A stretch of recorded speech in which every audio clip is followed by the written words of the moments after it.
Hello, I'm Cassie Baloue. I am Miss DC USA, and this is my interview with the Pageant Project.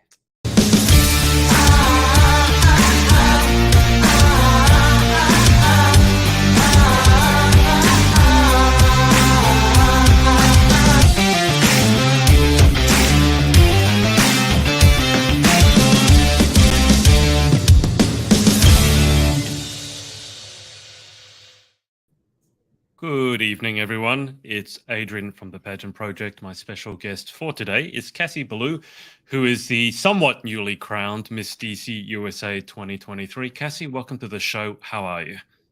Good. Thank you so much for having me. I am very enthusiastic to be on tonight at 9:30 Eastern Time. So thank you so much. I really appreciate it. Not at all. It's a pleasure. Some mutual acquaintances of ours behind the scenes helped set this up, so I'm grateful for that. First question I have to ask of you, look, congratulations, first off. But secondly, I guess, has it sunk in? And thirdly, how sleep deprived are you right now? I don't know if it's fully sunken in yet. It's only been like, almost it'll be to like 3 weeks this coming weekend. Someone mentioned that the other Yeah, yesterday. They're like, "Oh, it's almost 3 weeks," and I was like, "3 weeks? It feels like it feels like it's been shorter than that." Um, I am pretty sleep deprived. On top of the pageant, I have a full-time job. And prepping for pageant in general is just like, so much work. And it's not even yeah, just the physical work, it's the mental work, of mentally course. preparing your mind to like get on stage, to perform, to not pay attention to any of your competitors and just to stay kind of tunneled focused to the crown. So it's a lot, but I'm so thankful that everything worked out the way that I planned and prepped for. But yeah, so it's just a I lot, think but good, a uh, good amount. I think most of the viewers will be familiar, being most of them being pageant girls, will be familiar with what pageant prep is like. Obviously, not everyone is familiar with what winning the title is like, especially when it's a big title such as a state title for Miss USA. So can you just, it has been 3 weeks, not been 3 days or 3 hours. It has been 3 weeks, coming up to a month. Can you just describe what has it been like since you found out that you were Miss DC USA? What has life been like? Yeah, so you know right after, like, I still watch my crowning video. I think I watch it at least once a day because I'm still just reminding myself, oh yeah, like this really happened. Because even after they called, because they call the first runner up, that's how you Got figure it. out who won, right? Yeah. And so I remember looking at my competitor, and I was just like looking at her like, okay, so is it you or is it me? And I think I actually pointed at, I was like, is it me? And she was like, Yeah. yeah, it's you. And I like collapsed into her arms. I'm so thankful. Her, like Cleo, her name, she's so kind, so phenomenal. I'm so glad that she caught me because I really did collapse in her arms. And I was just like, all the emotions just started rushing. And, my coach taught me how to like, pretty cry when this happens, but I don't even think, I don't think I pretty cried at all. I think I was just like bawling of like emotions. um, but it's just really crazy because I'm so thankful to have like so many wonderful people even people coming out of the woodwork, like family members, Mm, friends from a long time ago, and people are just happy for me. And it's just really heartwarming to know because, you put so much stuff on social media, but you don't necessarily know yeah. like if people are paying attention. But, Yeah. so many people have been telling me like, hey girl, I've been following you. And I'm just so happy for you and thankful that, you were able to get the crown. So I think that's just been probably one of the best things about it, is just seeing like how many people have Mm, actually been following my like journey. Cause I competed 3 times. This was my third time. And I was able to win. But like that has just been the best. And people just reaching out, wanting to like be a part of my team or help me, because there it really takes a village. I feel like to get here, girls who are able to do this, on their own. I applaud you, but being able mm, to have so many people like be a part of this and support me has just been, I'm just so thankful. We've got your crowning video playing Yeah. to the side of us, and I didn't get to watch it live, and there's no words in the video. It's just a soundtrack, which I've had to mute because otherwise we get flagged for copyright. But I was going to ask you, did you not know it was you? Because your initial reaction is one of confusion. Yeah. And then it looks like you about had a cardiac event going on there, and then Yeah. it finally hit you, and then the crying began to. So when they called first runner up, obviously there's that moment of time, that split second when you weren't sure what was going on. That's what it looks like. Yeah, because like I said, I really have only been doing pageants for 3 years, like three. No, it wasn't 3. It hasn't been 3 years. It's only been like since 2021, right? So Wow. Okay. three pageants is how many I've competed in. Yeah. So, and I've never been at like we're at the stage where you're holding hands and you're trying to figure it out, So and I also just was like, I didn't want to like assume it was me. I think Yeah. I think I'm like, emotionally scarred from, you remember the universe when Steve Harvey called the wrong girl? No shade to Steve Harvey, but like, remember that happened? You just don't want to like get excited in case something happens. So I was just like, wanted to confirm. So I just looked at her. I was like, okay, can you just confirm that? And she's like, yeah, you did. And I was like, okay. But yeah, I just like had a moment of, just a shock because, during prelims, like after prelims, I didn't feel as strong as I, like you practice in the studio and everything, and you feel really good, but then you get on stage, and I always get nerves when I'm on stage, and that's one of my battles with competing is I have to learn to fight through those nerves. And so, I told myself, okay, after prelims, if you make it to finals, then you need to like cut any feelings of nerves, and you like this is the time that you need to apply everything that you've been doing in practice. And so I think that was a little bit of it. It was just like, wow, I was really beating myself up after prelims, but here I am, like, they called me. So it was just really validating, because I think, sometimes we can be our biggest critics, and it's important to give ourselves grace. And so I think that was the biggest lesson I took away from the win is like, take a minute to appreciate, how much I've done. And, that's something I hope to do with my crown, is to teach that to other girls. This weekend, I actually have the opportunity to speak in front of 300 people for this Girl Power event, where I'm going to be speaking to high school students and middle school students. They're all girls, and they're all girls of color. So I'm just going to be able to have a really great opportunity to share my story and teach them the importance of not letting yourself get, too focused on your errors, your flaws, but just learn to overcome that. I think it's always interesting. I mean, I've interviewed north of 300 pageant queens over the past 5 or 6 years, and to me, it's very interesting that, and it's part of the human condition. I'll get your thoughts on this, but it doesn't matter how big the crown is or how glamorous the girl looks, especially on Instagram, being a highlight reel. But we all seem to be battling with our own doubts. I mean, you've identified that you were nervous, yet from everything I've seen, your life is extremely busy and productive and fruitful, and you've accomplished a lot. Especially, I was looking at the digital press secretary, and like, wow, I didn't know that was a thing, but that must be a very full-on job and very fulfilling, I imagine. I did a Google search on your name. I don't know if you've ever done one, but one of the photos that came up was of you. I think you were at a political lecture from back 10 years ago. I don't know if and I was just looking at it, and you had some sort of lecture, but can you speak a little bit as to what your journey through pageantry, and even before that, like what led you to go into pageantry, and then what lessons have you learned? Because to accomplish as much as you've accomplished, one would assume that, okay, this girl can't be lacking confidence. She must be, she must be pretty, confident in her beliefs and her abilities. Yet there's always that little seed of doubt, isn't there? So what has your journey to the crown been like? Yeah. I love talking about this because I think it really just, it shows a side of what people don't see, because like you said, what you see on social media, you see someone who's very confident, outgoing, out there doing all this stuff, but you have to build to get there. And I think that's always important to share, because to assume that you just naturally get there is not really fair, especially for Yeah. people who don't have the same accesses to like get there initially. But, you know, I got into pageantry growing up. I used to watch Universe all the time with my mom. She's Trinidadian, and you know, we used to get very excited to see like who Miss Trinidad Universe was going to send.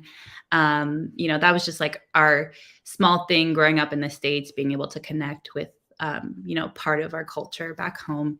So over time, you know, I paid more like closer attention and didn't just see like beautiful women. You know, I paid attention to like the foundations and the Yeah. community advocacy and the ways that they were bettering their countries and their communities. Mm. And I think my turning point where I like got really, really focused about it was when Catriona Gray won. I know, like I just fell in love with her walk and her confidence, and you know, the way that she carries herself, and learning about the things that these women do in government, because I have a passion for, you know, political advocacy. Gotten my bachelor's in political science. So finding a way to like merge the two, like being an advocate for my community, but also like being like, you know, a beautiful like fashion, you know, a role model for other women, to embrace their beauty, embrace who they Mm. are. And so like I moved on, went to college. My background, Caribbean, we're very like, you know, education, get your education first. You know, you need that safety net, so that you can pursue your goals. And it wasn't until I moved to Washington, D.C. after graduation. I remember I was watching Chelsea Christ Mm-hmm. on at Universe, and I remember just thinking how beautiful she was. You know, as a woman of color, I don't really see that many women who look like me in certain spaces. So to see Sure. someone like her in that space was just so inspiring. And like all the wonderful things, like her amazing accolades. Um, so seeing that, I was just like, you know, this is something that I really want to pursue. And so I took it upon myself to enter into, my first one ever was the Miss Virginia USA pageant. I did it because I live in Arlington, Virginia, Mm-hmm. and you know, I thought you had to compete where you lived. So that's why I did it there.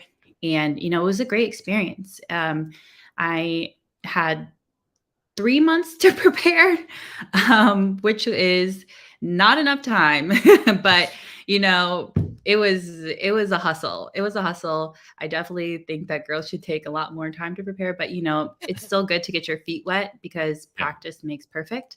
And you know, my overall experience there was just like the girls were really kind, really nice. You know, one of the things that people think about pageants is like, you know, there's mean girls and all this like, you Yeah. know, cattiness, but it really wasn't that. I walked away feeling very inspired. You know, I was thankful to make top 16 with only 3 months of prep against girls who, you know, have been doing Yeah. this their whole life, or longer. So that was really great. And I remember getting off stage and I turned to my coach and I was like, she's like, how do you feel? And I'm like, I'm doing this again next year.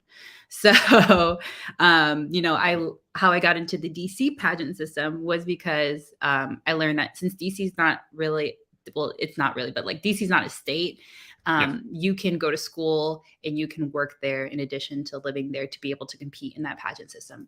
And so I decided to do DC because the whole reason I moved from California to DC was because of DC, the DC area, and because I work on Capitol Hill, and that's where my network Yeah. is, and that's really my passion is. And so I did that one last year. That was my first time ever, and I had like a lot more time to prep, which was really good because those like DC doesn't have as many girls as like, you know, Florida or New York may Yeah. have, but we have quality. I would say quality over quantity. Like I Mm. remember thinking like there were girls in med school, lawyers, in the military, you know, girls who wrote books. So it's just like really inspiring, like to Mm. be in spaces where there are people who have, who challenge you. I read something today. It's like, if you're in a room where you're the smartest person in the room, like you're in You're the in the wrong wrong room, room. you Yep. know? And I think that is so important. Like you need to put yourself in situations that make you uncomfortable so you can grow. And that's how I walked away. I walked away feeling like, this is really, it's turned into a lifestyle. It's not just Mm. about, turning on pageant girl. Like, oh, I have a competition in a few months. I need to start doing stuff towards my platform. I need to start working out. I need to start being in the community and like, volunteering. Mm. It's really about like you're actively doing this is something that you're truly passionate about. Cause the judges, the feedback I've gotten is like, they are looking for someone who is authentic, someone who is Mm. real, not someone who just kind of turns it on for the cameras and turns it off. So, it's a process. Yeah. Like I said, I was very introverted growing up, but because I knew I wanted to be a leader, I had to like challenge myself, like to go out of my comfort zone, and pageantry was one of those like stepping blocks to something that has benefited me so much in my career on Mm. Capitol Hill as a digital press secretary. I tell myself, like when I'm doing interviews or whenever I'm talking to politicians or high profile, like, members or people, international ambassadors who come to this country, I just talk about like, I think, I was on stage in a bathing suit in front of my family, being judged in front of strangers. If I could do that, then I could talk to this member of Congress fully clothed about important issues. They say like, imagine like people in the room naked or whatever. Like, I feel Yes. like, Yeah. it's like similar like that. Like you've already been in a even like Yeah. more like vulnerable state. Yep. So you should be comfortable talking to this person who is still a human, even though they are like a high profile legislator. So just that confidence building and like using my voice and being able to like walk into a room and command the room, not just by like physically being there, but like having something to say and using my voice. Yeah. So yeah, Yeah. I'd have to say that. I was just before I interviewed you, I was listening back to when I interviewed your director, and it's almost a year to the date, and that was when Chelsea had just taken on the directorship, so she was about to run DC USA for the first time, and I guess this would be the third iteration. So she's been director about as long as you've been competing, but Right. she said the first time she competed and she got on stage, and her father was there and she got on stage. She was an army brat in her bikini. And she said there was no more sort of mortifying or like embarrassing moment in her life. But because her father obviously watched her compete, and her father completely flipped to the biggest pageant dad you can imagine. It's like, oh, what can we do to win? What can we do for Right. this? So I'm sure that she would understand where you're coming from. And I was listening to the interview I did with her, and I asked her, who are you looking for in a title holder? And the thing that really came through was that she was looking for someone who knew who they were. There had to be a certain element of self-awareness, not someone who was simply looking to fit the mold, but actually knew who she was and what she what she stood for, and what she was aiming for in life. Now, you've already said that you were, introverted growing up, and you mentioned Chesley Christ, who obviously unfortunately passed away, someone who looked like she had everything from the outside, but obviously was battling some very significant demons on the inside. So, just in terms of your path going from being introverted to now being, Miss DC USA, which you can't, hide away. That would not be part of the plan. You have to be pretty out there, and some people are going to judge you, and they won't judge you kindly. What has that path been like? Has it been a struggle, in particular, for someone who used to be quite introverted? Yeah, and I think a way that I've broken out of my like being feeling introverted is because before I got into modeling, I Mm. model with a DC company called Kingsley Model Management. So being in front of the camera, being photographed constantly, and sometimes I've had opportunities to be on the news, which has been really great, Mm. has really helped, break out of that shell. But I have to say that it is important to like learn what you stand for, but for me, I had to like, I really had to kind of take steps to getting there. Yeah. One day I remember earlier in January when I was meeting with my coach who helped me prep for Miss DC USA, she sat me down and she was like, so, asking me these questions of, why do you want to be Miss DC USA? Like, what are you doing to like work for this crown? What is your platform? What do you stand for? What are your values? All these kind of like really very targeted like questions that have to do with like who I am as a person. Yeah. And, we maybe like think we know these things, but like to actually be able to communicate that in a like concise way, Mm. especially for pageants when you only have 3 minutes to make a big impact on, Yeah. 5 judges Yeah. is hard. Because Yep. you have to sound like yourself. And uh, after that night meeting with my pageant coach, I drove home and I was sobbing, I was crying, and I just kind of Got it. felt defeated because I did not know how to answer those questions. I had Mm. spent months like practicing my walk, doing photo shoots, working out, focusing on the exterior part of Cassie. Yeah. So when I got those questions about like, who is Cassie? Like, what does she care about? Why should she be a leader? Why does she deserve this title? I Mm. couldn't answer. And I was like, what have I been doing this whole time? like I can't just stand up there and look pretty. Eventually they're gonna want me to talk. So, Yeah. I had a mental breakdown for sure. And it took me about 24 hours, a lot of crying to my boyfriend. So bless him for being so patient and hearing me out.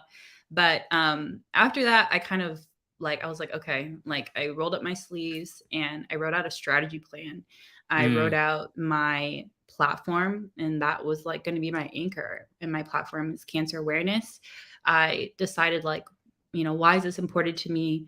What am I going to do with the title to continue to advocate for cancer awareness? What am I trying to bring to this organization? What is the type of legacy that I want to leave? This Miss DC USA is like very big on legacy, and I love Mm. that because I think it's important that we don't just do something while we have the crown, but we do something that Yeah. the former queens can maybe take over, that the organization can be known for, and that you can continue to do after the crown. Because it Mm. really, it's not just about winning. It's about like, how are you going to continue to better yourself, better those around you as you get older?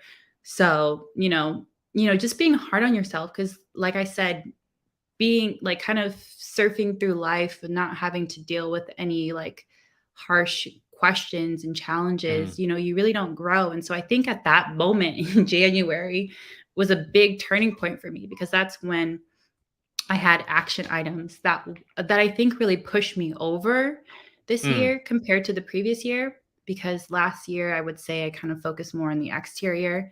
Yep. But this year I felt like when I went into my interview, I was very confident in myself. I felt like, the questions that they asked, I didn't walk away feeling I didn't answer them. I didn't walk away feeling like I wish I had said something else. I feel like I Mm. gave them like in 3 minutes, I gave them like a little bite of me from all angles. Yeah. Because that's what they're trying to get. They're trying to figure out like how well can she express herself and communicate about, what it is she wants to do, and like the good that she can bring to this organization. Yeah, the self-awareness and then communicating it in 3 minutes. It's almost two separate challenges. I mean, first of all, I have to agree with you. I don't think self-awareness, like, I don't think you ever, especially at your age of only 25, I don't think you want to be thinking, "Oh, yes, I know who I am and this is who I'm going to be for the rest of my life. And I'm completely certain and nothing's ever going to change." Because I know many people who go through their entire life who never really find out, who they are. Because it's, as you said, it's almost through those difficult times that you really find out who you are. But for you, was the struggle, because I've met girls, I've coached girls with two distinct issues. One is they don't know who they are. And for that, I say, you got to go out and try as many different things as you can. And you got to take some knocks and then get back up. That's when you really find out who you are. But on the other hand, some people do know who they are. And it's just difficult to express it, especially in 3 minutes under pressure Right. when you're trying to get all these other facets of your life into it. So for you, was it a struggle more knowing, was it more the self-awareness that was a struggle? Or was it the fact that you have to kind of, compress 25 years, 2.5 decades of life into almost 2.5 minutes? Or was it a bit of both? I'd say a bit of both, and I agree with you. Like being able to like say yourself and like what you want to do in 10 years and stuff Mm, was a very big challenge for me because yeah. I've always felt that I don't take the straight path in life. I kind of feel around, I went against the grid compared to like what my siblings did, Sure. which was hard for my mother Right. because she was I always can concerned. understand. I'm the youngest, so it's also that's into play. Um, but I think that when I decided that I was going to stop caring so much about what other people thought about my decisions, especially in terms of my career, that's kind of when I was like the most liberated because Hmm. at that point it was just like, what is going to make Cassie happy? And like, what is she going to do to set herself up for success? Mm, Um, so learning about what it is that I wanted to do with pageantry and things like that was very difficult because it's like not one thing. They ask you, what's your dream job and all this stuff. yeah. And it's like, this is my dream job, but like, I don't know, maybe like a door can open and then Yeah. this opportunity can present itself. And then, my dream job turns into something else. Yeah. So it's just like, you're trying to kind of create a path for your life, even though you haven't Yes. lived it yet. Yeah. And so that's like the challenge for girls who don't necessarily have everything planned out. Mm, But I think that's okay because I think that, we shouldn't be the same. Like shouldn't be the same person I am right now, 10 years from now. good point. I I would hope that I have grown more, that I've become Yeah. wiser, that I have, increased my wealth. But it's just like one of those challenges. And then you have to like compress all that into 3 minutes. You know, is just one thing that I will never understand because truly I will have like people always ask me, like pageants don't seem that difficult. I'm like, you have no idea what you're talking about, respectfully. Um That does seem to me, as someone who's interviewed for a living, I keep saying that would be the part I struggle with most because I'm one of those people. Like you, if you ask me what do you do? That's like there's no way I'm going to be able to answer that in 3 minutes. It's like how long do you have? Um, right. and but it's really interesting that you bring up the. I think we're in an age now, well, not just young women but young men as well, there there is no set career path. For some people there is, like I want to be Mhm. a lawyer, I want to be a doctor, I want to be an accountant. And so within reason there's a path of study, right? And then you do a certain amount of internship, etc., etc., etc. But even in those fields, the world is changing so quickly and there are so many careers open now that didn't exist 10 years ago. Like I got to imagine digital press secretary didn't exist 15 years ago, because there wasn't any such thing. Well, what's social media? Because that's just when it was about to come out. And it can be a really scary, if that's the right word. It can be very rewarding as well, but it's a scary time because your parents will say, oh, just go and do this. But they, with respect, come from a different age where it was much more A, B, C, D, E. And now we're living in an age where you see people who are creating careers and you go, I didn't even know that was a thing. Like you have Right. full-time YouTubers, full-time TikTokers, and you see how much you're getting paid. And you're like, but what do you actually do? And it's like, oh, I create videos. And like you get paid for that. Um, so can you just, I mean, let's go to the digital press secretary, because as I said, I've never heard of that term. Obviously, press secretary I had. I didn't know there was such a thing as digital press secretary, but that seems like it's one of those newer careers that you almost, I mean, you, not that you would pretend to know what you were doing if you didn't, but it's almost like you'd be putting the tile in front of yourself as you go, because it's not been around long enough for people to go like, oh, 100 years ago, this was how they were doing it. So digital press secretary, Yeah. how did that come about and what does it actually involve? Be fascinated. Yeah, you're right. It is a new title, like a newer title. I got into it working for my boss right now on Capitol Hill because I handle like his social media. I handle Yeah. his, I support the communications director. We are a press team of two. And I kind of just like take over like the digital aspects, Yeah. as well as like supporting my comms director for the traditional press stuff, like, possibly writing scripts, helping communicate with reporters to get him on the news and Sure. stuff like that. But, it's been a really, really wonderful opportunity because I get to work for a member who has such a wide audience. Mm. And like he's not just doing it on his own, he's doing it like because he really cares about these issues, and that's like what I think is the most like passionate for me. Mm. But I kind of like stumbled into like working on the Hill because how I got there was I did an internship during my undergrad, my junior year. And I came out to DC and I was like very like strict about wanting to like work at a news broadcast Mm. company in DC. But my advisor was like, maybe you should consider, since you like politics, you like communications, working on Capitol Hill. And, I was like, why would I want to work on Capitol Hill? Because the outside looking in, you just see, a bunch of very like older Yes. politicians. Yeah. It's very male, predominantly Caucasian dominated. Yeah. So, that's just like the outside looking in, with no prior information about Capitol Hill. But, when I went, I got to intern for this Congresswoman Barbara Lee, who represents a part of California where I'm from. And it was just like the most amazing opportunity. I fell in love with the Hill because the Hill is really run by, in addition to the legislators, these young staffers, like aging from, the interns are at college, sometimes graduates, maybe even high school, but like they're like they're in their like 20s, they're in their 30s. I feel like Oh wow. the last office I was in, the medium age was like 27 maybe, which Wow. is pretty kind of crazy because like, what you see on the news, you don't really see young You faces, don't but see like that. Yeah. exactly. But like, the chief of staffs tends to be like a little bit older. But, right now, my chief of staff, she's like 28 and she's Wow. phenomenal at her job. Yeah. And I really like look up to her because I'm just like, wow, you are a chief of staff for a very high profile member. Mm. And you are only 28. Like, we're not that far apart in age. So, it's just been really rewarding. And like I said, one of the things I love about it is because I'm like constantly around history. Mm. Last week, the president of South Korea came and he spoke Wow. to Okay. Congress in a joint session. And I was privileged enough to be able to physically go and watch him speak to members of Wow. Congress.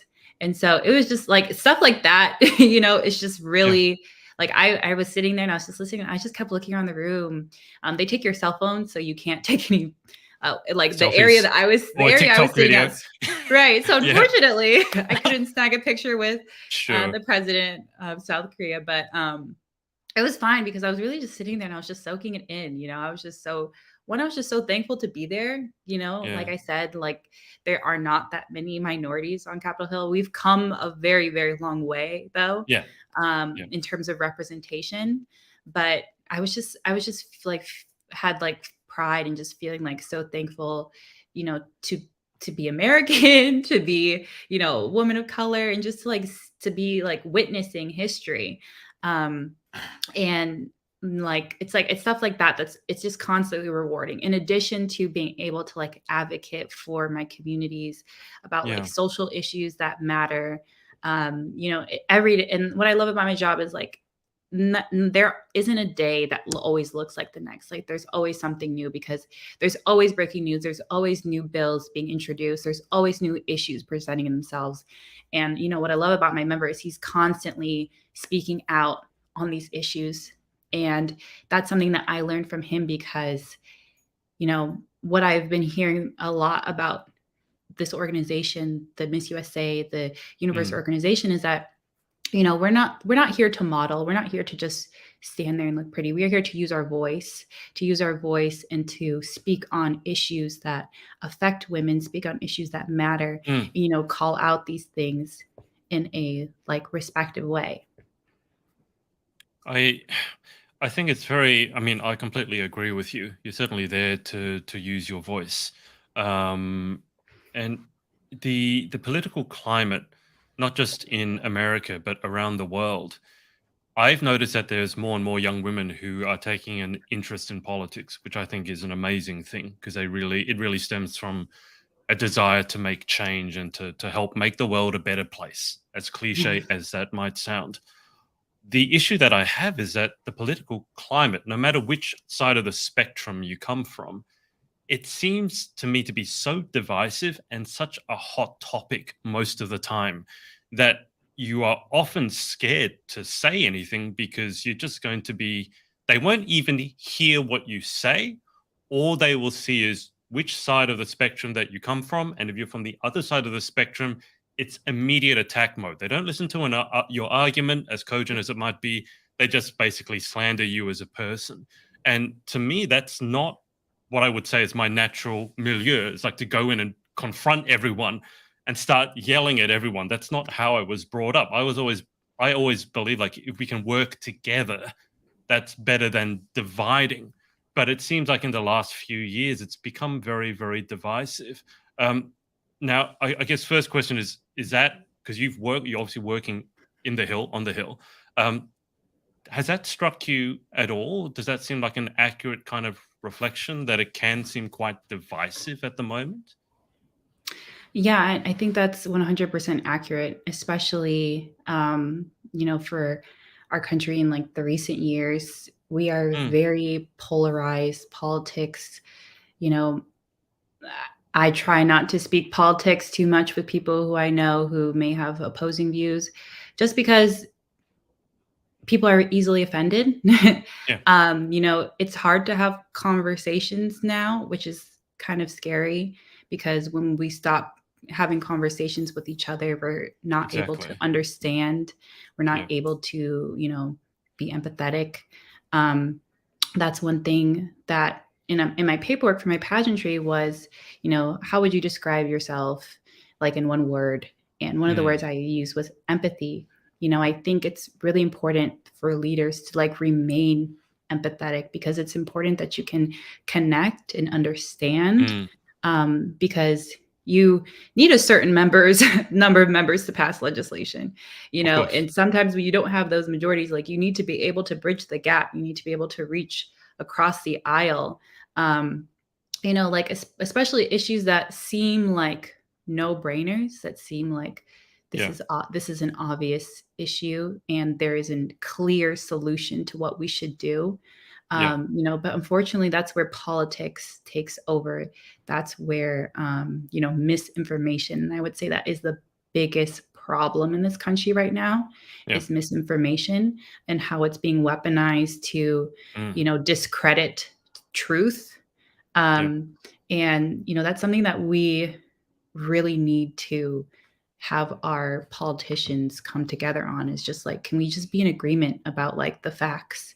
Like, if there's recordings of things being said, of like actions being happened, can we just yeah, allow that to set the precedence, and not change and manipulate narratives, for political agendas? Because, we don't win as a country when we're divided. We stand yeah. stronger when we're together. Do you, I mean, this sounds like a terribly pessimistic question, but take it for what it's worth. Do you realistically see that happening in the near future where the country really can come together? Because you say one of the big issues, and I agree with you, is misinformation. I think piggybacking off that, I think one of the big qualities that's missing is the ability to not only welcome but encourage constructive debate, not just arguing and yelling at one another, but actually saying, "Hey, this is what I think. You think differently. Let's talk." Not that you want Mhm. to convince the other person, but you actually want to see where they're coming from because they might know something that you don't, and they have experience that you don't. But the other thing that seems to be missing is the critical thinking. is like where you see something, you're told something, but you just swallow it as though it's truth without actually thinking about, hang on, that does that make any sense? But to go back to my question, it seems so divisive at the best of times, and you would know this better than me, that sometimes it just seems like, well, let me just leave that hot potato well enough alone. Let me do something else. Because do you see that kind of environment changing in the near future? I don't know if I would say near future, but I am hopeful. You have to stay optimistic, and I think that's really important because if we lose hope on being able to Mm, work together, you know, that really will be the downfall of like our democracy and our like any sort of bipartisanship. mm, But I think that, it's just really important that we eliminate these like disparities in the way that we communicate.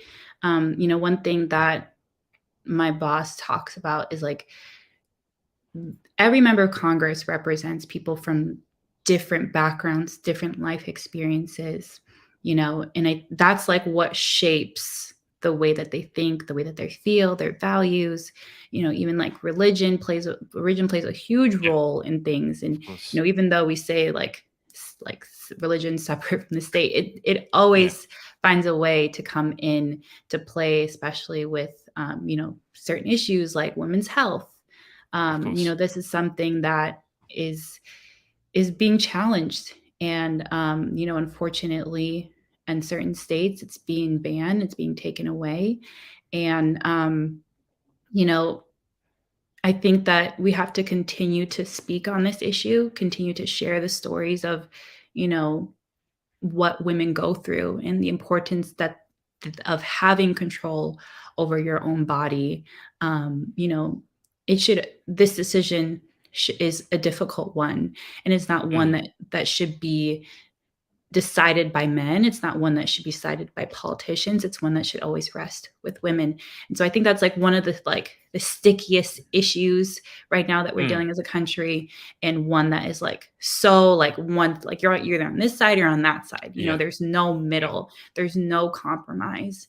Um, but like if we stop having these conversations, then we're not going to get to a place of yep, compromise, of balance. But it's also one of those things where it's like, why should women have to compromise on being able to control their body? mm, So it's really a balancing act, and unfortunately, it's a political issue, when it's yeah. really just a health issue. So it's yeah, it's just one of those things that I'm going to try and speak on as much as I can, because I believe that, you know, this is something that affects women in every walk of life, in Of every, like, no course. matter your socioeconomic background, your, identity. It's just really important that this rests with women. How much of a struggle is it going to be for yourself? And I've spoken to a few US based queens recently, and as I said, they have an avid interest in politics. But pageantry is famously supposed to be apolitical or unpolitical, which I can see why, because as someone described to me, it's like, well, you want to make sure you're representing both sides of the aisle, so to speak, which Right. I totally understand. You don't want to contribute to the divisiveness. But on the other hand, my point is that pageant queens should be leaders, especially when you get to holding a title as big as yours or even bigger Miss USA. And I think you can only be a leader if you have a well thought out opinion on really important matters. I don't think you can call yourself a leader if you don't have an opinion on these things, because that's how you lead. And we need leadership on the difficult matters more so than the easier, let's say, matters.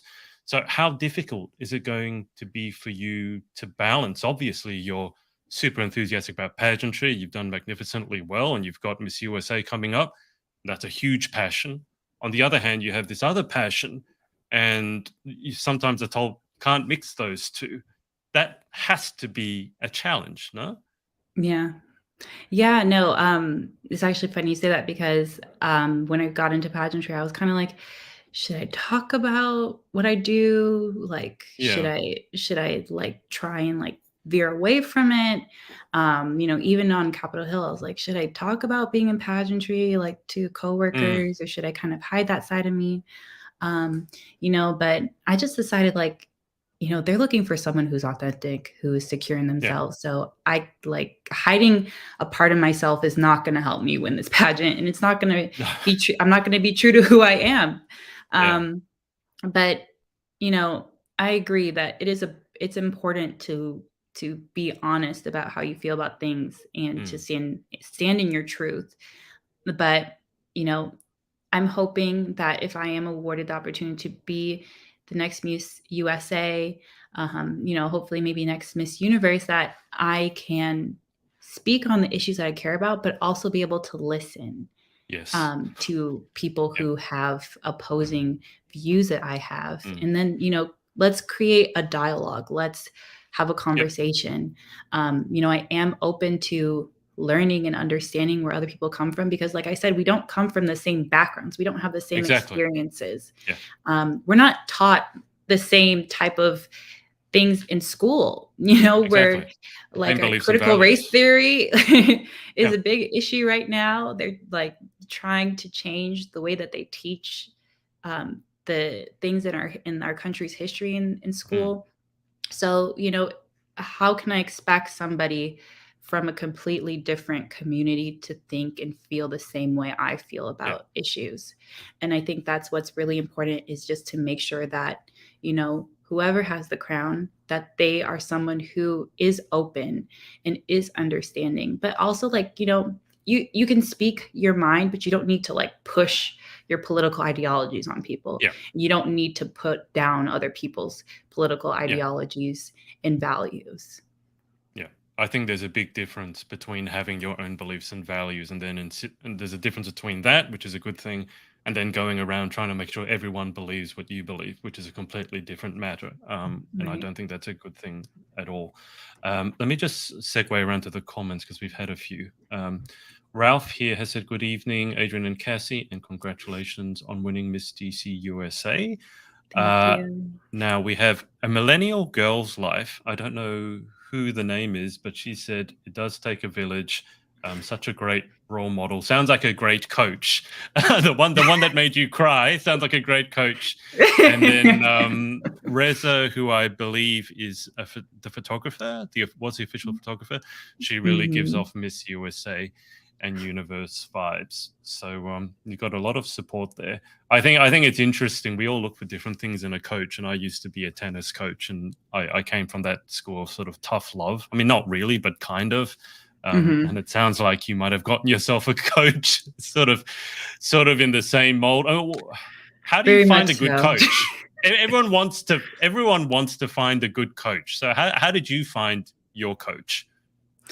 It would. I don't believe in luck or chance. I'm a religious person, and it was really just like, a work of God. I had reached out to my modeling agent, and I was like, Mm, "Hey, do you know anybody who is in pageantry?"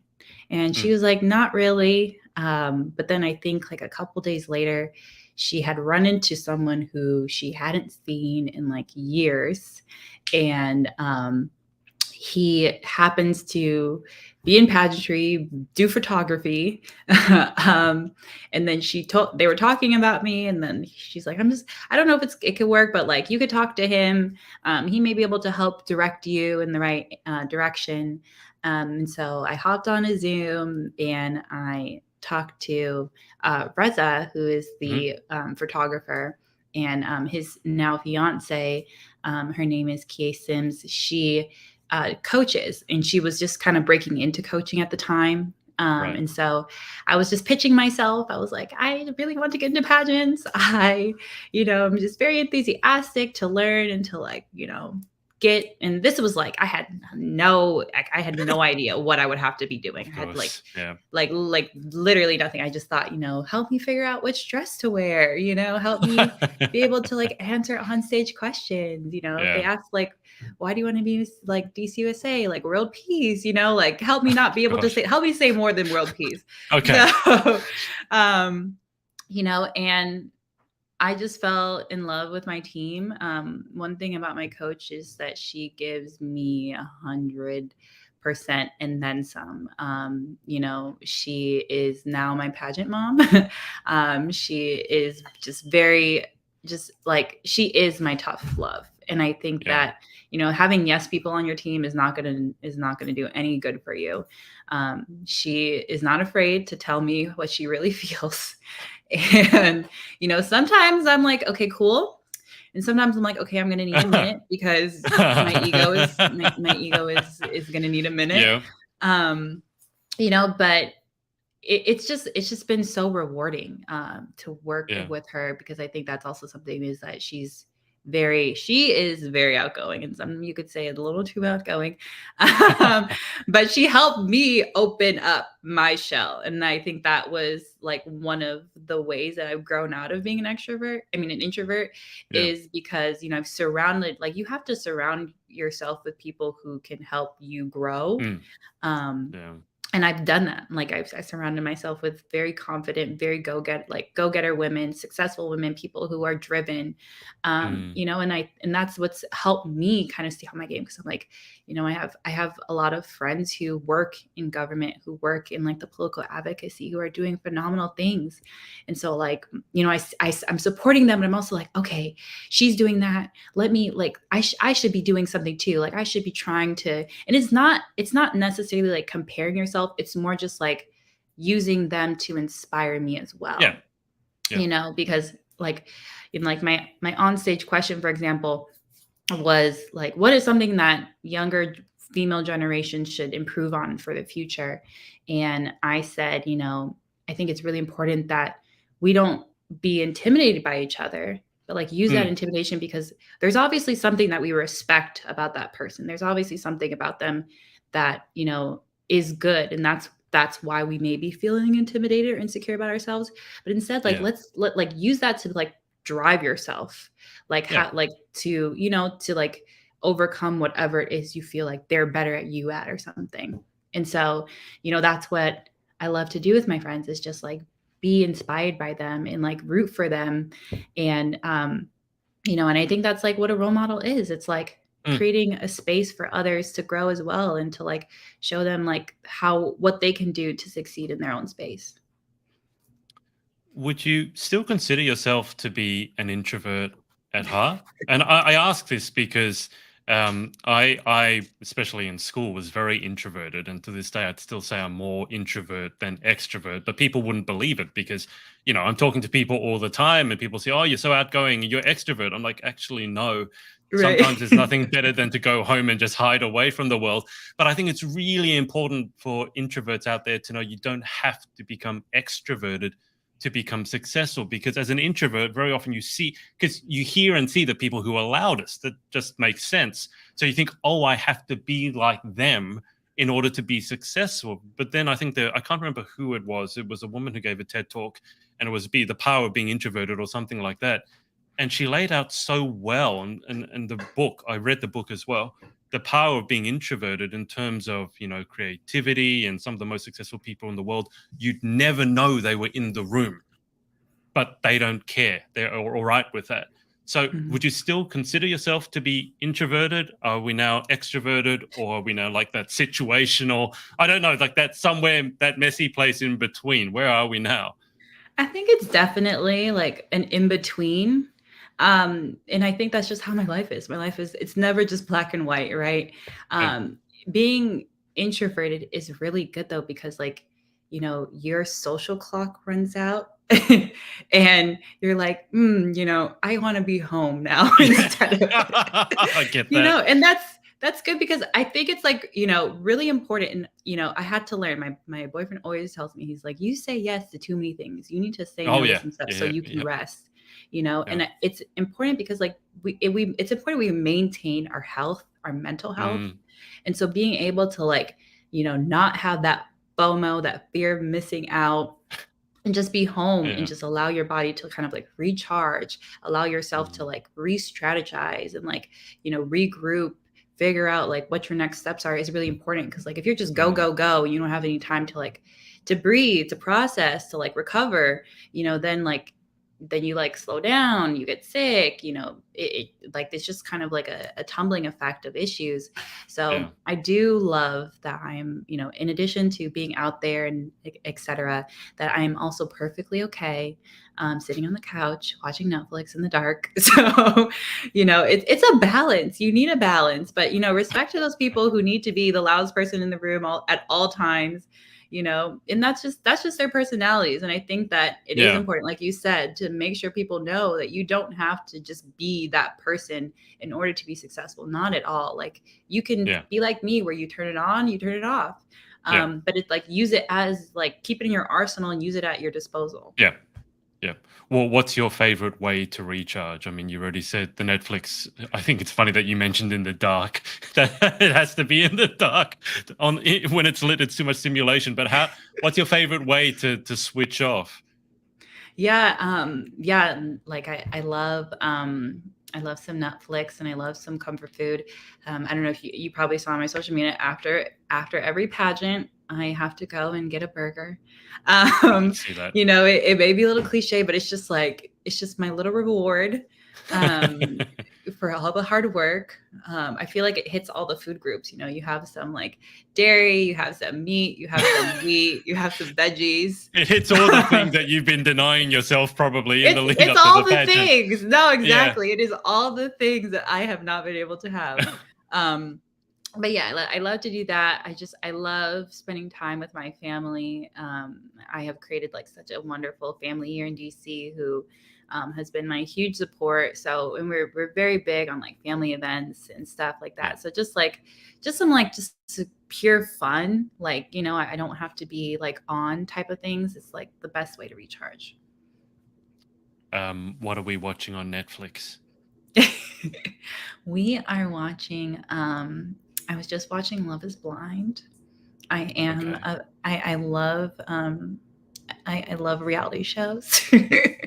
I love reality shows, especially the dating ones, even though, most of the relationships don't work out, but it's pure entertainment. Like I'm rooting for you, but I'm also just like here for the tea and for the drama.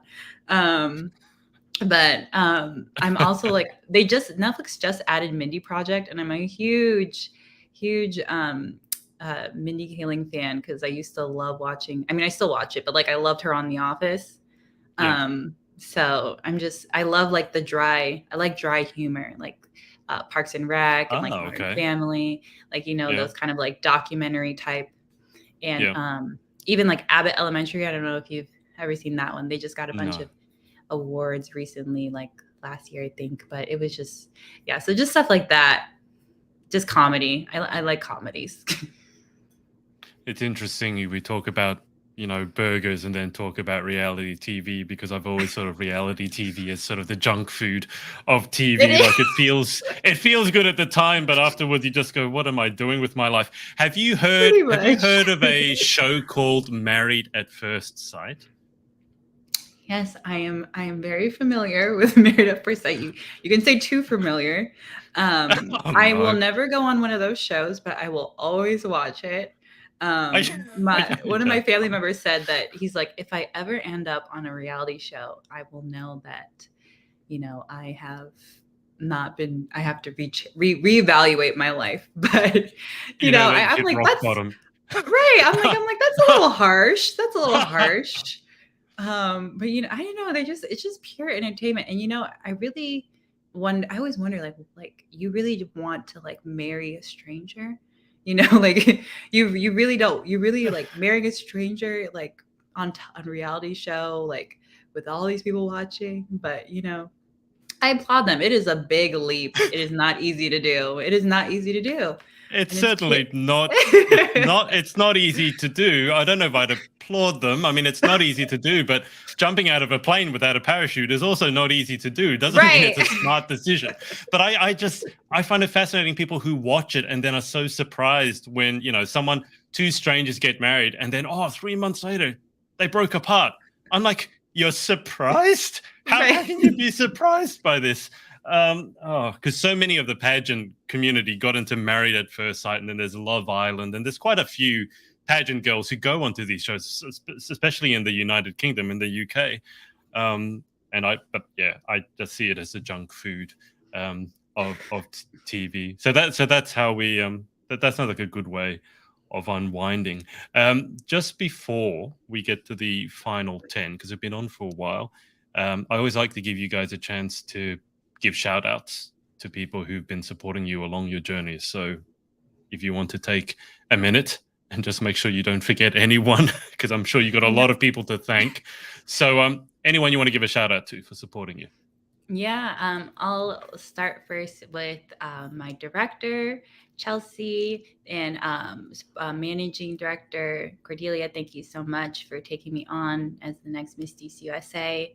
I'll talk about my village. Thank you so much, Reza Nation, Kia Sims, our reigning beauties, my coach, my hair lady / hairstylist / just hair guru, Miss Diane. She has a salon called Cole Stevens. Her and her team have just been phenomenal at just making sure I feel confident in my hair and everything. Thank you so much, Reggie. He is my trainer. He has this lasso company. I wear 35 to 45 pounds of weight every time I work out. Just building up strength. So thank you so much. Thank you so much, Joy. My modeling agent, Kingsley Model Management, has just been so amazing and helpful to me. And just thank you to my family.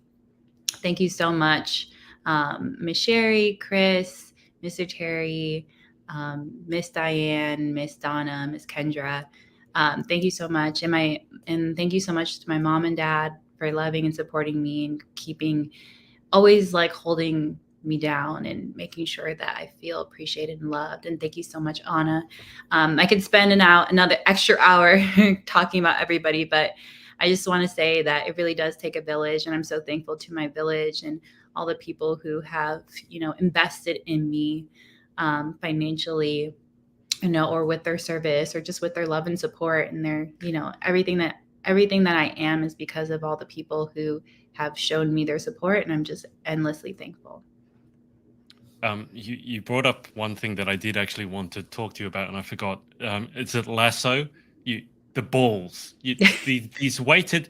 Now, because I've been stalking your social, and I've seen multiple Instagram reels of you wearing these weights.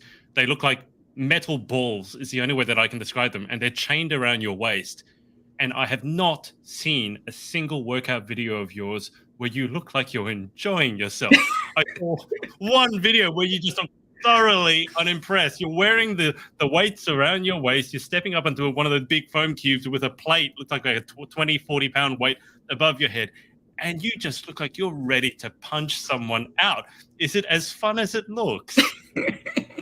No, it is more fun. I actually just came back from a workout. This was my first workout since I won. I give myself a little grace period to enjoy and indulge. But yeah, it is.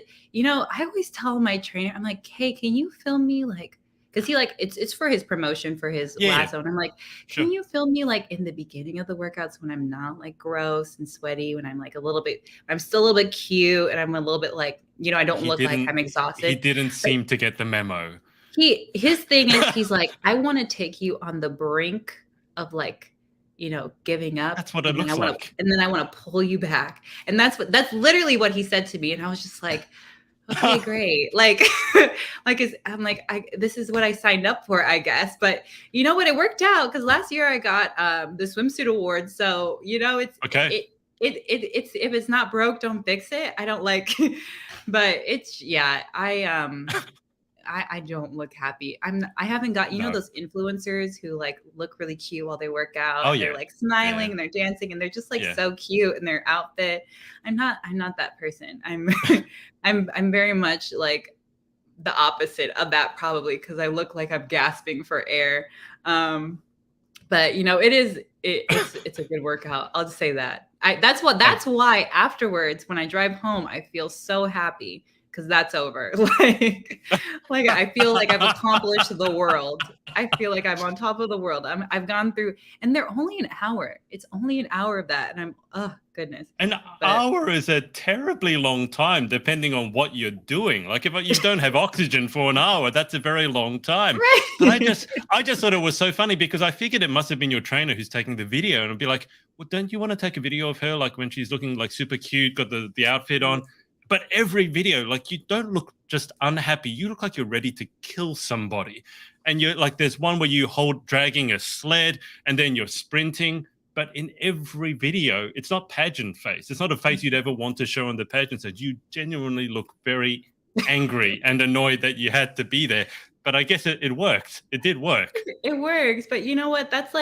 That's the realness of it that I want to show though. Like, Fair. there Yeah. this is the real work of like getting Yeah. physically ready for a pageant. It is not always cute. Like I don't have makeup on. I'm sometimes like, I'm sweaty. Like it is Good. not a cute process, but that's what people need to know that like that's what I want to show. I'm like this I'm a real person and I don't I'm not naturally like super thin and lean. I have to work for it. I have to Yeah. make sure that I eat right and I work out and I treat my body like a temple and give it the nutrients and what it needs so that it can look the way it does. But it's good to know that that is my perception. Maybe I will have to nudge him. Maybe I'll have to nudge him a little better. Maybe just Like, can you balance add it, a like filter? 80, Add a an really 80-20. thick filter. Have an 80-20 balance. Just like have 20% where you can just do this and go like, yeah, look, I really enjoyed my workout. That sort of thing. Because at the moment it's 100%. You look really annoyed to be there. It's like, I'm gonna kill you. You're making me do this, and there's one where you look right at the camera, and I swear to God, like if anyone ever looked at me like that, I'd be like, okay, I'm just going over here. Like That's that's not a usually how look you I want to see. feel. He'll have me like wear that weight, and then he'll like, and you know what? I'm in the gym there's like it's at Gold's Gym, Yeah. and there's like tons of guys who are like lifting and all Oh this yeah, stuff. of course and it's gold. Yeah. Right. And so he'll like I'm pushing the sled, and I remember like these guys were pushing the sled, and they only had like 245 pellets on there, and then he came and he put like 6 on there, and he's like, okay, push it. And then I was like, but the guys got to do they got to do something else. And he's like, why are you asking questions? Because my trainer is also a New Yorker, so he's very blunt and he's very short. He's just like, just push it. And I'm like, I'm trying to talk my way out of it. And he's like, why are you still talking? Why are you not moving? So I'll push it, and then he'll be like, okay, give me 50 burpees. And I'm just like, can I just have a second? It's like, can I have a water break? And he's like, no. So he's just like, the hour feels like an eternity. And then he's also like standing there with his phone recording me while I'm doing That's it. the So worst. that's why I don't look happy. That's why I'm not smiling like, oh, I love being healthy. I love working out. Like, this is so fun. No, I'm at my limits. I'm at my limits. At my wit's end. Right. All right. I don't know if you can answer this question, but which coach has caused you more mental meltdowns, your pageant coach or your trainer? They both sound pretty hardcore. So who's caused more breakdowns? Oh my gosh.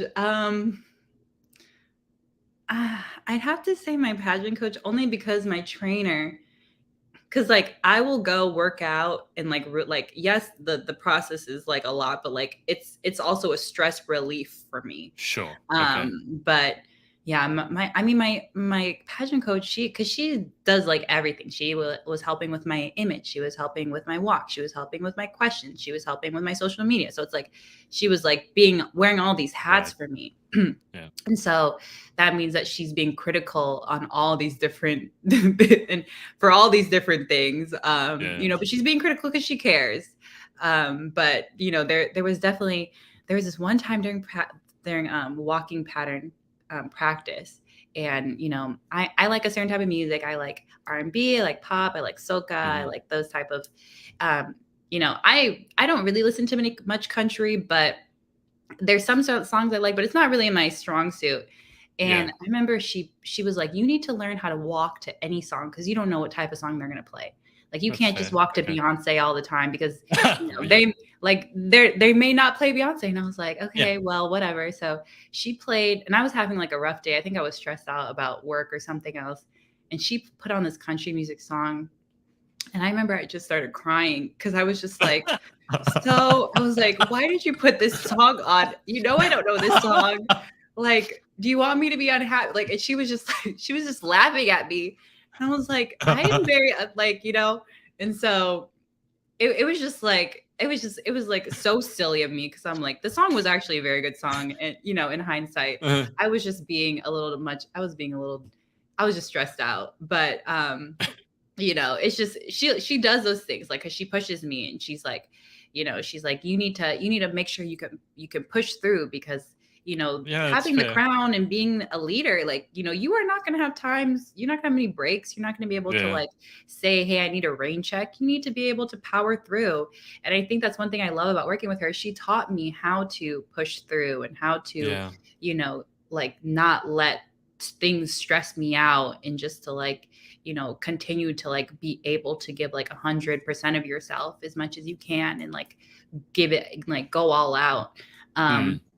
But yeah, I'm pretty sure she's watching, so I'm sure she will love that I said that she Have stressed words. me out the most.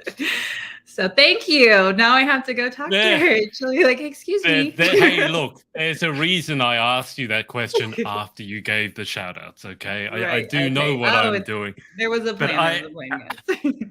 I just have this, that's a hilarious image just for you to be there, hear country music, and then burst out into tears. I mean, I know that some people don't like country music, but that reaction is slightly extreme. I hope that you never become a coach yourself one day, because I feel like you've had so much angst put on you that if you ever become a coach, you're going to be, oh, just wait, just wait.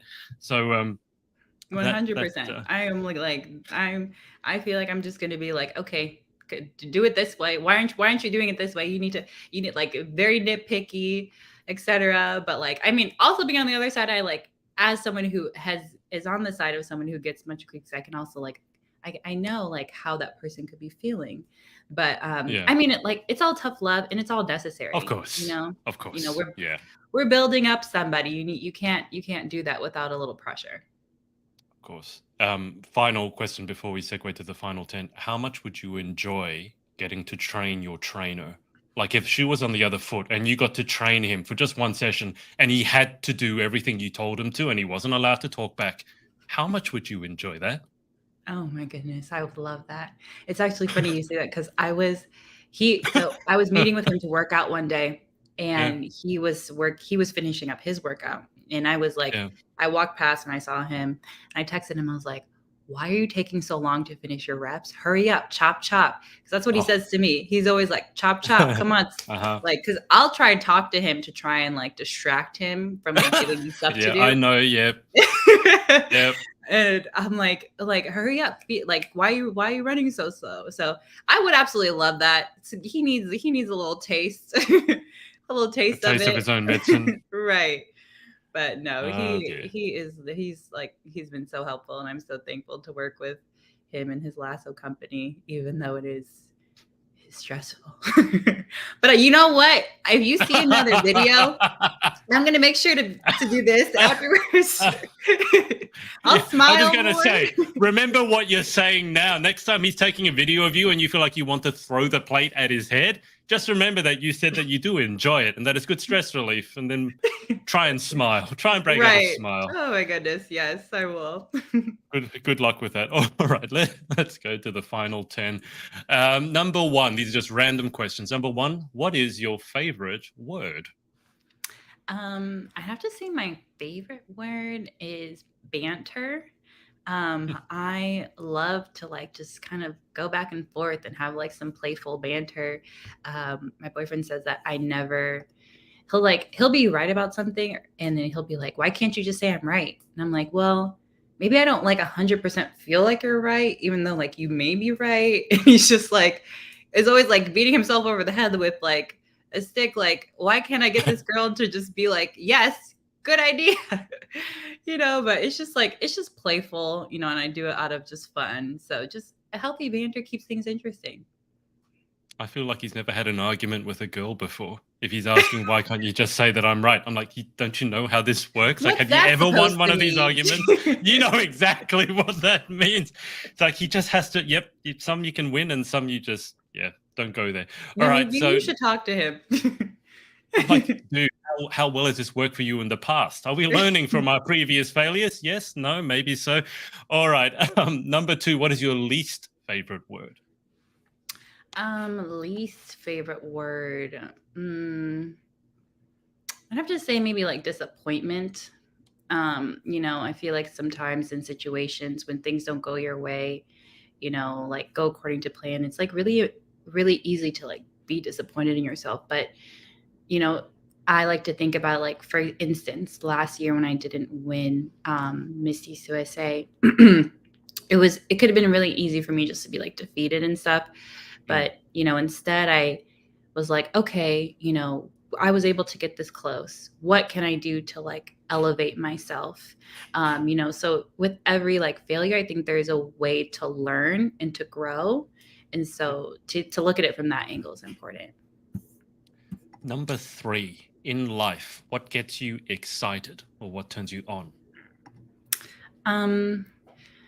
Something that gets me excited, which would have to be my job. I love being on Capitol Hill. I love working in a space where I can use my voice to talk about issues that matter. I can advocate for people about issues that I care about and that affect them. And it's something that's very like reactive and very relevant and, being timely, and then also like being able to be a part of history.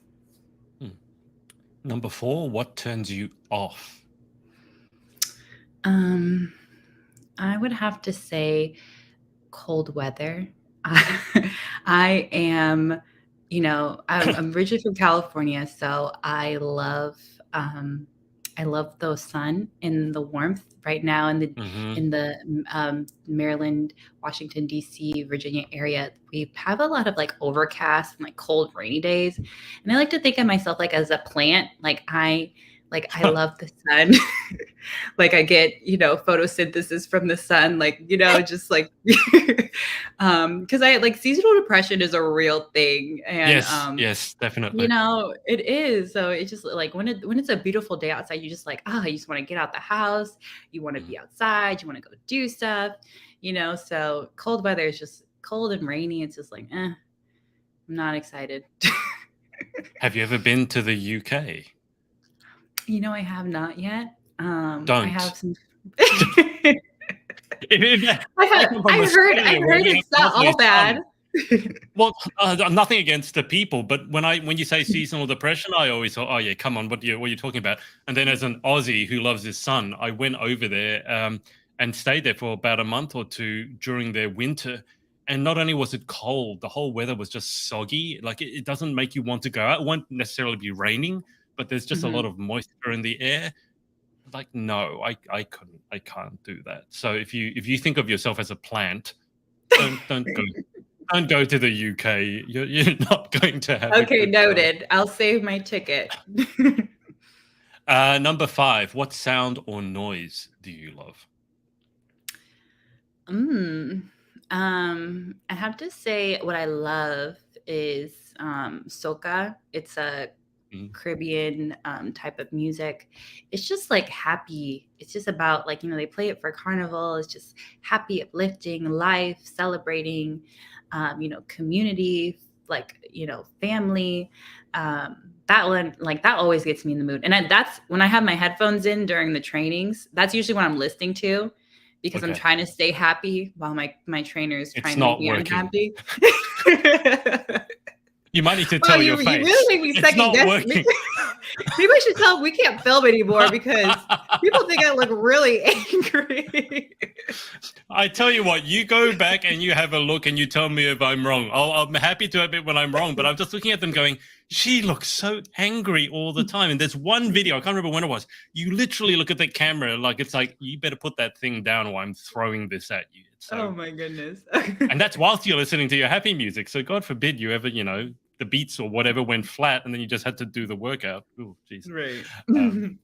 And then my what I don't like, I won't say country music because it's growing on me, but a friend of mine was playing heavy metal one day, and I was just like, "Oof, this may not be for me." So I'm gonna have to say that one would have to be with something I don't like to hear. I described, I think I heard death metal. I think it was death metal or thrash metal or some kind of metal. It wasn't rock and roll, it was even heavier. And I described it to my brother as it sounds like someone fell down the steps whilst holding a drum kit. That's what it sounded like. It wasn't, it's just not my thing. If you love it, you love it, but it wasn't my thing. Anyway, moving on. Yeah. Number 7, if you could have any one superpower, what would you pick and why? I would pick, I would like to hear people's thoughts. I think that would be very helpful with, being a pageant girl, being able to know what the judges are thinking. That would be helpful. Or for politics, it would help to know what politicians are thinking. So maybe we can get some bills passed. But I'd have to say that. Okay. Number 8, what job or career other than your own would you most like to attempt? I'd have to say I'd love to be Miss Universe one day.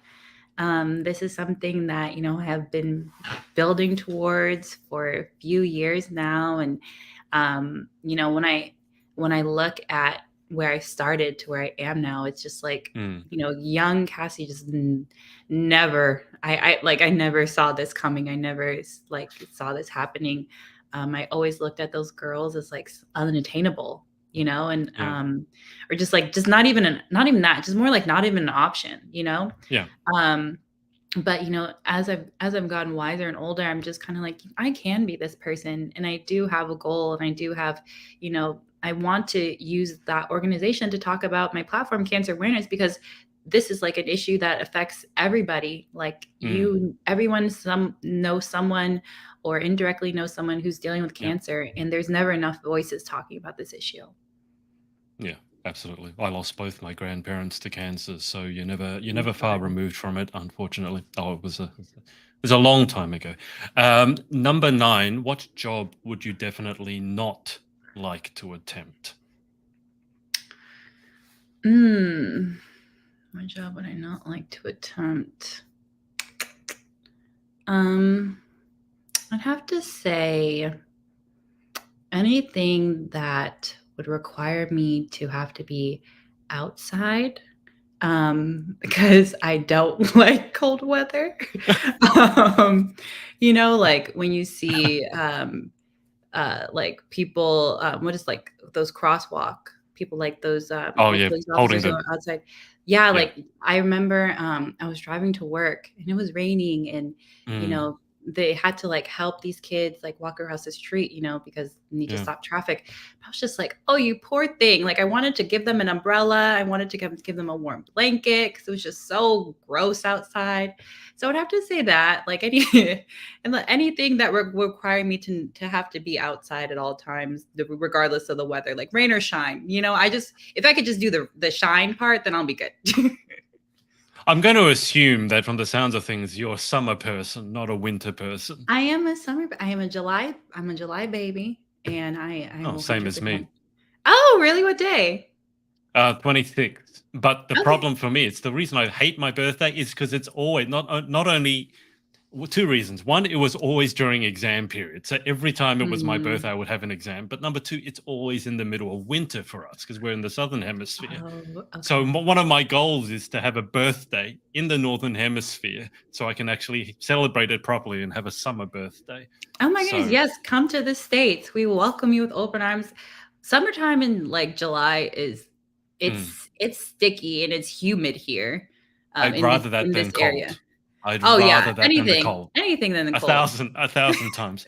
I'll come and join you for one of your workouts, and I can see see how You see could how try much on the lasso too. You could try it on too. I could, and I'm sure that I'll be even less cute than you. But believe me, I don't have a good workout face. Anyway, final question: if heaven exists, what would you like to hear God say when you arrive at the pearly gates?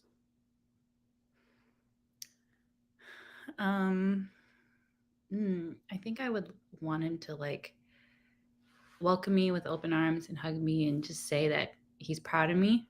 Um, ooh, emotions. I think it's just really hard, like I said, I feel like I've grown so much to get here. So many people doubting me, um, self-doubt.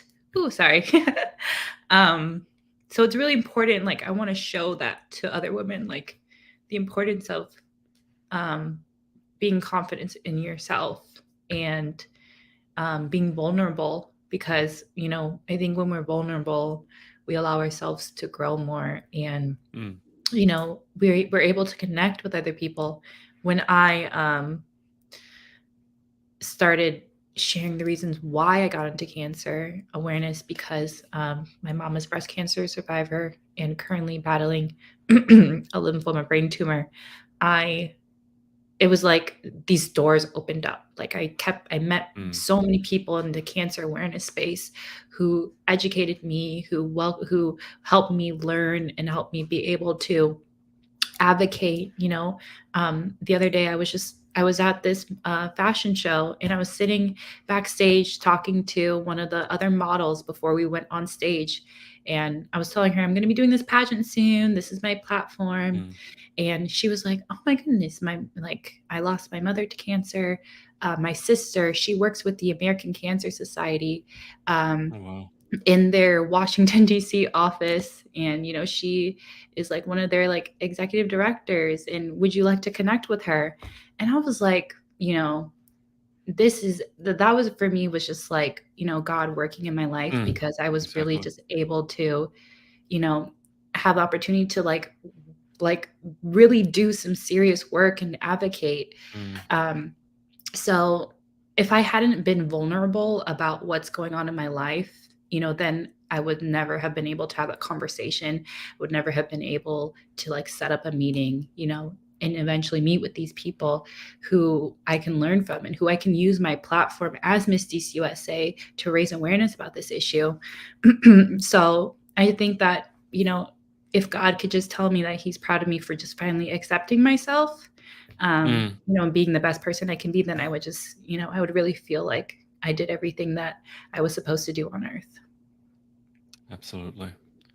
Well, Cassie, on that note, it's been a ride. We've been on for a while, highs and lows. Um, Congratulations once again, and Thank thank you you. so much for coming on. Thank you so much for having me. It was wonderful. And best of luck with everything, especially explaining to your pageant coach and trainer everything that you were saying about them. I get to go away now. You need to have Right. conversations with them. So enjoy that. But yeah, I will keep you on the line for just a sec whilst I hang up with the audience. But thanks to everyone for watching, and we will speak to you next time. Bye for now. All right. Well, thank you so much for having me. Hey, thanks so much for watching. Sorority Access is now open. So if you'd like to join an amazing group of women and learn how to be the most powerful, confident, and impactful queen possible, head to thepageantsorority.com. I'll see you there and see you in the next video.